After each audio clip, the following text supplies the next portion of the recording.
તો વલસાડના ખેર ગામમાં રોડ પર આગ લાગી હોવાની ઘટના પ્રકાશમાં આવી છે। તો વલસાડના ખેર ગામ રોડ પર આગ લાગી છે। ઉભેલી બસમાં આગ ફાટી નીકળતા દોડધામ મચી છે। તો વલસાડથી આ ઘટના સામે આવી છે। બુલેટ ટ્રેનના કર્મચારીઓને આ બસ લઈને જઈ રહી હતી ત્યારે આ ઘટના બની છે। પોલીસ તેમજ ફાયરની ટીમ ઘટના સ્થળે પહોંચી હતી। ફાયરની ટીમ દ્વારા આગ બુઝાવવાનો પ્રયાસ કરવામાં આવ્યો હતો, જેમાં તેમને સફળતા મળી છે। વલસાડથી આ ઘટના સામે આવી રહી છે। આગમાં બસ બળીને ખાખ થઈ ગઈ છે, જેના દ્રશ્યો આપ સ્ક્રીન પર નિહાળી રહ્યા છો। તો સદનસીબે દુર્ઘટના ટળી છે। બુલેટ ટ્રેનના કર્મચારીઓને આ બસ લઈને જતી હતી ને અચાનક આ ઘટના બની।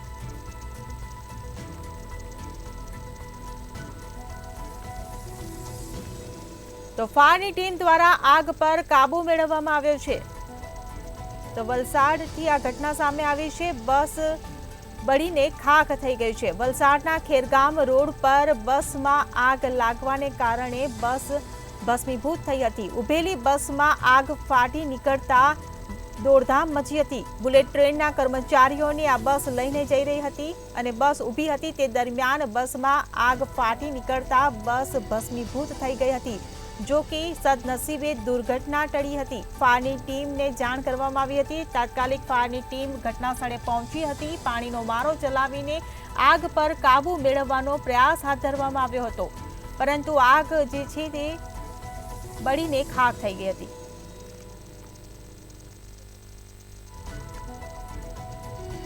તો આ સમગ્ર મામલે સંવાદદાતા મયુર જોશી આપણી સાથે ફોન લાઈન પર જોડાઈ ગયા છે। જી મયુર, જે રીતે બસમાં ઉભેલી બસમાં અચાનક આગ ફાટી નીકળી હતી, સદનસીબે જો કે દુર્ઘટના પણ ટળી છે, શું છે સમગ્ર બાકીની વિગતો? જી હિરલ, આખી બસ તો હાલ ભડભડ સળગી છે। બુલેટ ટ્રેનના પ્રોજેક્ટમાં ચાલતી બસ હાલ ભડભડ સળગી છે। વલસાડના ખેરગામ રોડ ઉપર પણ આ ઘટના છે। રોડની સાઈડ ઉપર પાર્ક કરેલી બસમાં અચાનક આગ લાગી છે। આખી બસ આગની જ્વાળાઓમાં લપેટાઈ ચૂકી છે। વલસાડના ફાયર વિભાગના જવાનોએ આગ ઉપર કાબુ મેળવ્યો છે। કોઈ જાનહાનિ તો થઈ નથી, પરંતુ શોર્ટ સર્કિટના કારણે આગ લાગી હોવાનું અનુમાન છે। જી હિરલ। જી, સમગ્ર માહિતી બદલ આભાર।